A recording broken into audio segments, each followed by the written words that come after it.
Well, Punjab's horrible run in the IPL continues as they have once again been beaten, this time by Mumbai by 23 runs at their home ground in Mohali. Mumbai were off to a quick start with their openers Parthiv Patel and Lendl Simmons taking Punjab bowling to the cleaners. Both the batsmen completed their respective half-centuries to take Mumbai's score past 100. Parthiv was the first to be dismissed after scoring 59 runs. Rohit Sharma's 20 ball 26 powered Mumbai past 150. Pollard and Rayudu then ensured that the Blues posed a daunting target of 172 for Punjab to chase down.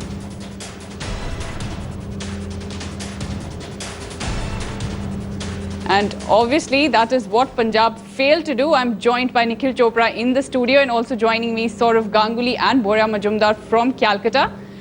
Nikhil, disappointing out there for Punjab. The way, if you actually look the way Mumbai were going, you would have expected them to score probably 200 plus. 172, 173 seemed like a chaseable enough target. Well, true. You would imagine, how the Mumbai batting has been going for once in the IPL this year. Radhika, they had a 100-run start, opening stand, and then that platform for that middle order. Rohit, Pollard, these guys could go and probably get it past 200.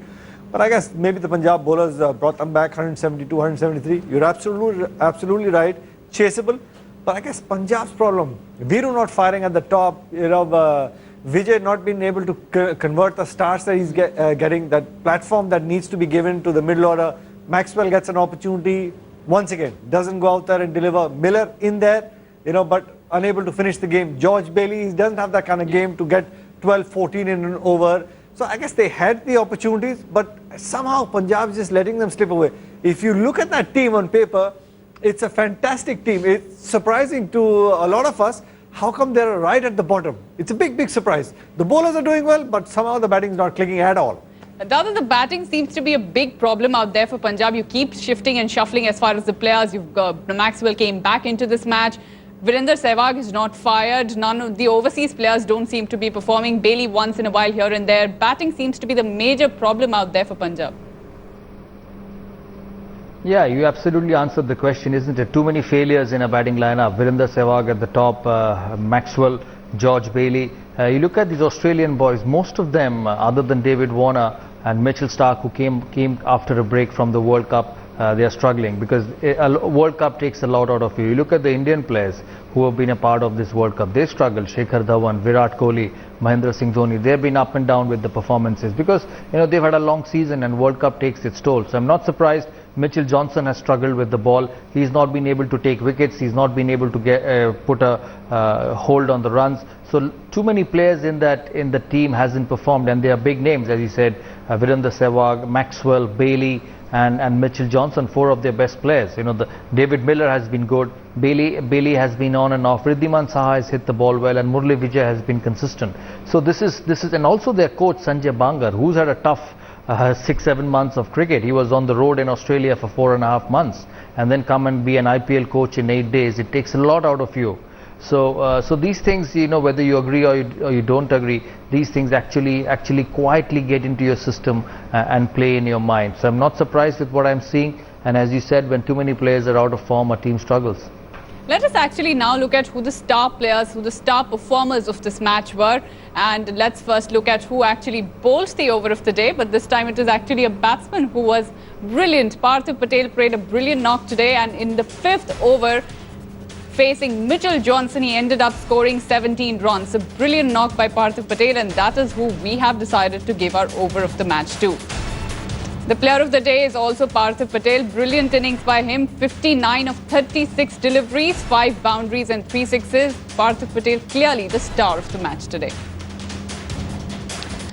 And the points table hasn't changed much as far as the bottom is concerned. Punjab losing this match languished right at the bottom at the 8th spot. Chennai and Rajasthan are topping the table. Let us see if Rajasthan can actually maintain their position after the second match.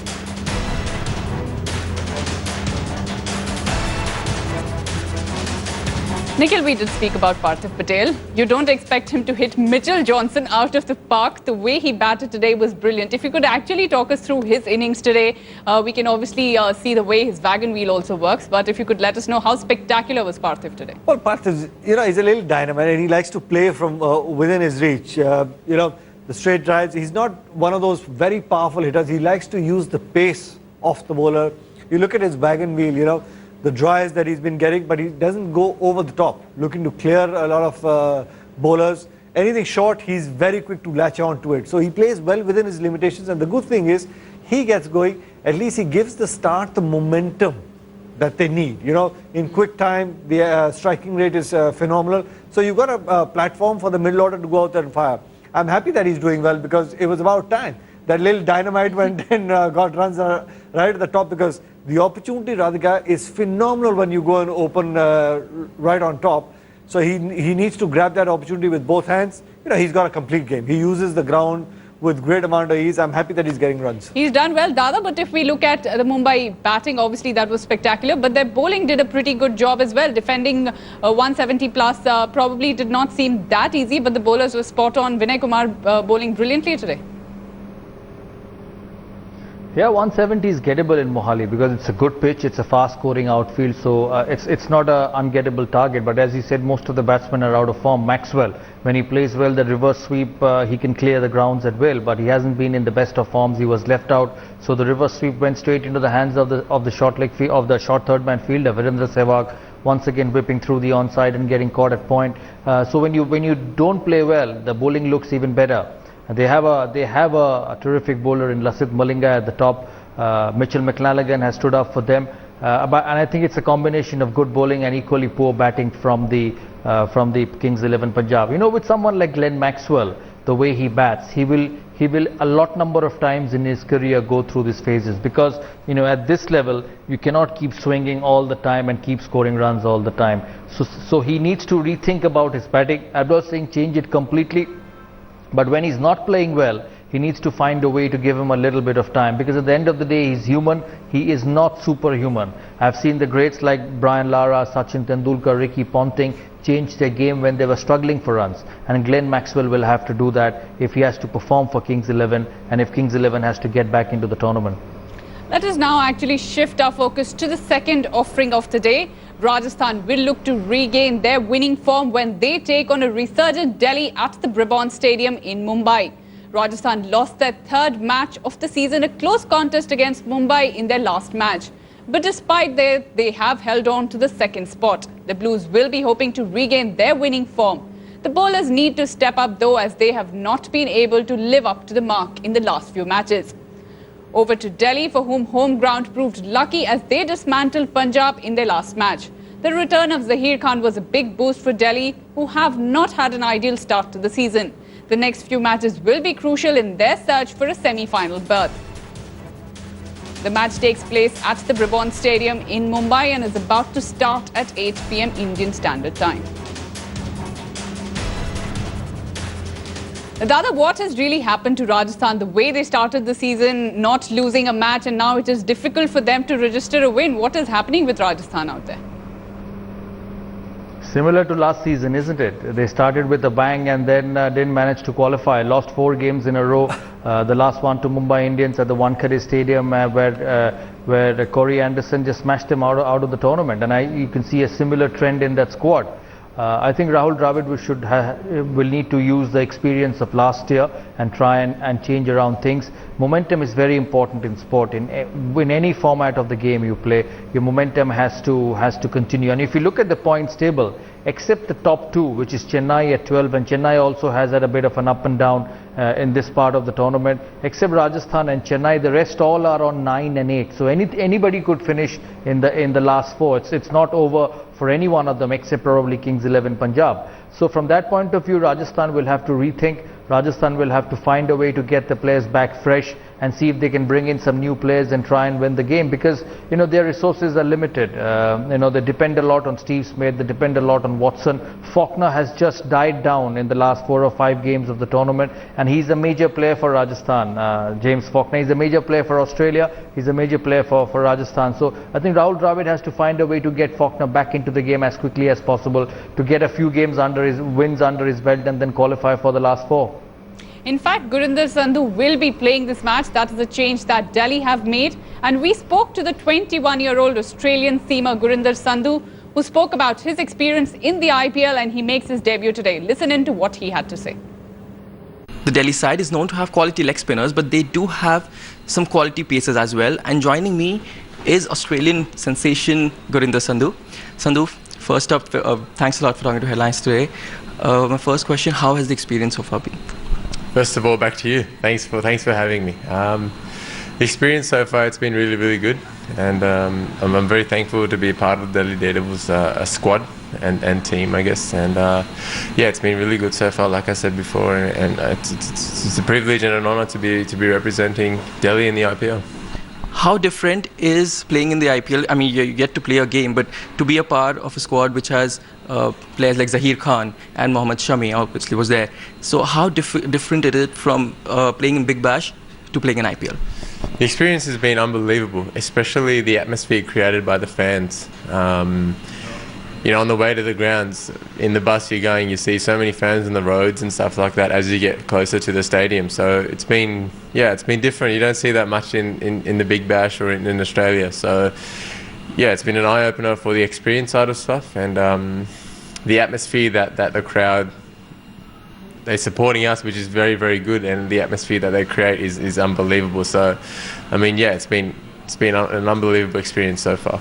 Okay. With Gary Kirsten as the coach, how has it been? Gary Kirsten, everybody knows he guided India to a World Cup win. So, how has it been playing under Gary Kirsten? It's been very, very good. He's a very cool and calm guy, so it's good. I mean, at the same time, he's there and ready to tell you guys when you need to sort of step up and when you're not playing to your full potential. So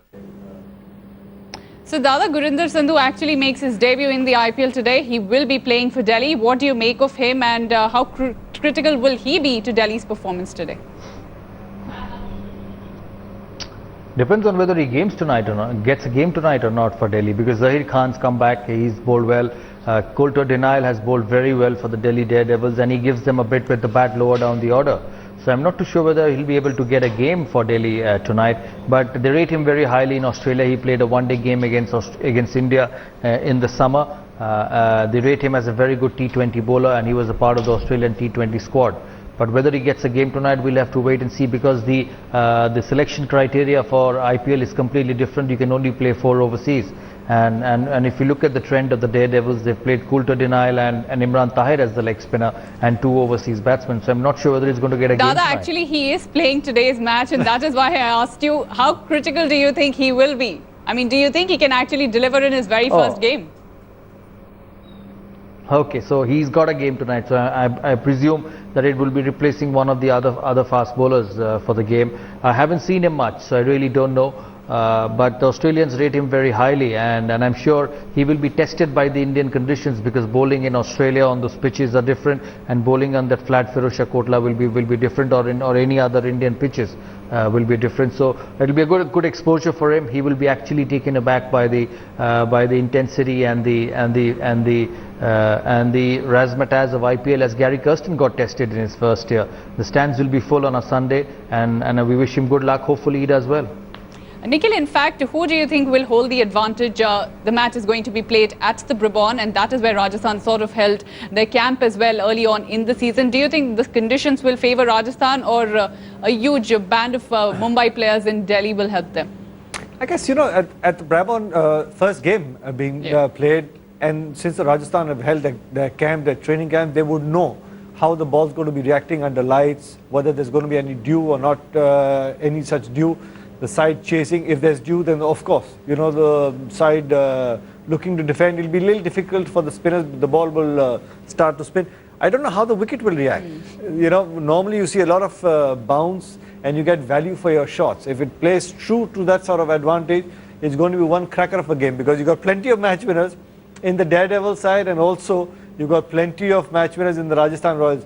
For Royals' sake, I hope, Radhika, that they're playing Faulkner, because they need that finisher right at the end. Somebody to finish the game.